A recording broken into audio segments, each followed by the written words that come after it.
자, 제 112회차 전산 회계 1급 문제 4번입니다. 자, 오류수정 분기에 나오는 문제가 되겠습니다.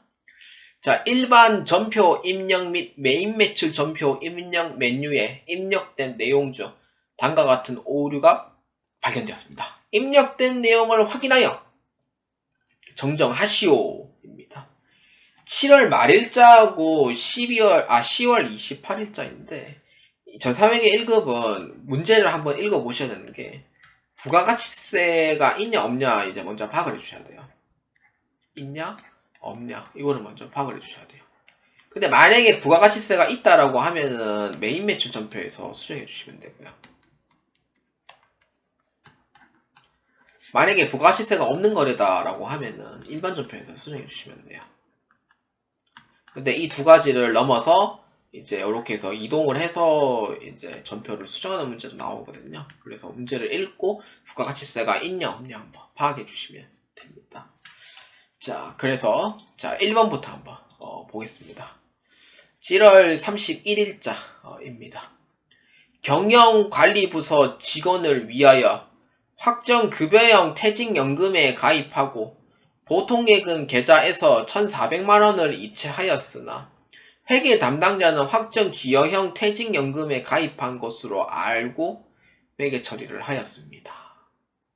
그러니까 원래는 DB형을 가입을 했었는데 회계 담당자는 DC형인 줄 알았다는 거예요. 그래서 말이 안 되는데 DB형 같은 경우에는 계정 과목을 퇴직연금 운용자산으로 회계 처리합니다. 그 다음에 DC형인 경우에는 이거는 개인이 관리하기 때문에 회사 입장에서는 그냥 비용 처리하고 끝내버려요. 퇴직급여 이렇게 해서 끝내버립니다. 그래서 이 두 가지 이제 사항이다라고 보아주시면 되겠고요. 그래서 DB형과 이제 DC형이 이제 존재를 합니다. 그래서 이렇게 해서 이제 보아주는데 본래는 이걸로 회계 처리를 해야 되는데 DB형을 근데 DC형으로 회계 처리를 해버렸으니 이 부분에 대해서 수정을 해야 된다는 뜻인 거예요. 자, 그럼 이거 부가가치세에 관련된 거래가 있어요? 없어요? 없어요. 그렇기 때문에 일반 전표에서 한번 수정해 보도록 하겠습니다. 자, 그렇기 때문에 여러분들은 일반 전표 입력을 자 클릭합니다. 날짜는 7월 31일자입니다. 자, 봅시다. 퇴직급여 보통예금 돼 있죠. 퇴직급여는 아까 얘기했듯이 DC형으로 돼 있다 라고 얘기를 했었죠. 그래서 DC형인 경우에는 퇴직급여니까 우리는 DB형으로 바꿔줘야 되니까 뭘로 바꿔주면 돼요? 아까 얘기했죠. 회사 주체, 회사가 관리하기 때문에 퇴직연금을 뭘로 해요? 회사가 운영하잖아요. 그래서 운용자산입니다. 그래서 이렇게 해서 변경해 주시면 돼요. 이제 금액은 같고요. 수수료 없습니다. 그래서 이거를 퇴직연금 운용자산으로 해가지고 이렇게 변경해 주시면 되겠습니다. 자, 그 다음 2번입니다. 10월 28일자입니다. 영업부서의 매출거래처 선물하기 위하여 다다마트에서 현금으로 구입한 선물 세트 500만원을 복리후생비로 회계 처리했다. 자, 계정은 바뀌었습니다. 이거는 아마 답지는 접대비로 돼 있을 건데 접대비는 옛날 이름이고요. 이제 이름이 바뀌었습니다. 원래는 이제 거래처 선물을 하기 위해요. 거래처 선물은 계정 과목이 접대비인데 이 접대비랑 이름이 바뀌었어요. 뭘로 바뀌었냐면은 기업 업무 추진비로 바뀌었습니다.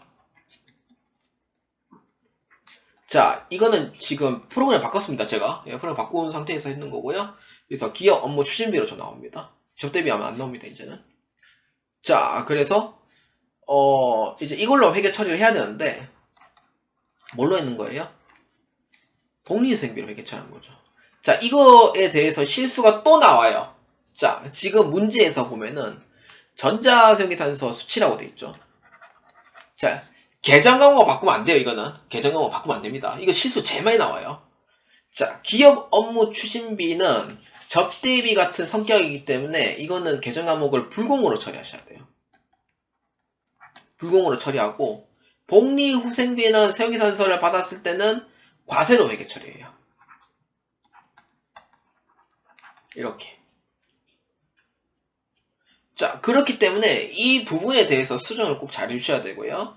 우리는 접대비, 예전에 이제 이름이 기업 업무 추진비로 바뀌었으니 기업 업무 추진비라는 계정 과목을 사용하겠습니다. 자, 그러면은 부가가치세 관련된 거래가 있기 때문에 메인 매출점표 입력에 자, 클릭합니다. 10월 28일. 자, 여기에서 중요한 부분은 절대로 여기에 복리후생비를 여기에 기업 업무 추진비로 이거 단순히 바꿔주면 안 돼요. 이거 안 되고, 이걸 어떻게 해줄 거냐면은 유형이 다르기 때문에 아예 그냥 삭제를 하고 새로 입력합니다. 그래서 54번 해가지고 이제 공급 가액은 500만원, 그 다음에 코드는 다다마트, 전자 입력하고 분계는 요거. 자, 기업 업무 추진비 이와 유사한 비용 관련 분계는 1 해가지고 요거를 813번으로 해서 이렇게 변경해 주시면 돼요. 자, 이렇게 해서 변경을 해주셔야 돼요. 자, 그러면은 실수가 덜 들어가겠죠. 그래서 이렇게 해서 꼭 여러분들이 꼭 아셔야 되는 게 이 기업 업무 추진비에서 헷갈리네. 복리후생비로 변경을 할 때는 기업 업무 추진비는 불공입니다. 복리후생비는 과세예요. 그래서 이거를 아예 그냥 전표를 삭제시켜버리고 그냥 새로 입력하시는 거를 오히려 더 안전빵으로 저는 생각을 하기 때문에 뭐 이렇게 해서 이 부분에 대해서는 신경을 꼭 많이 써주시길 바랍니다.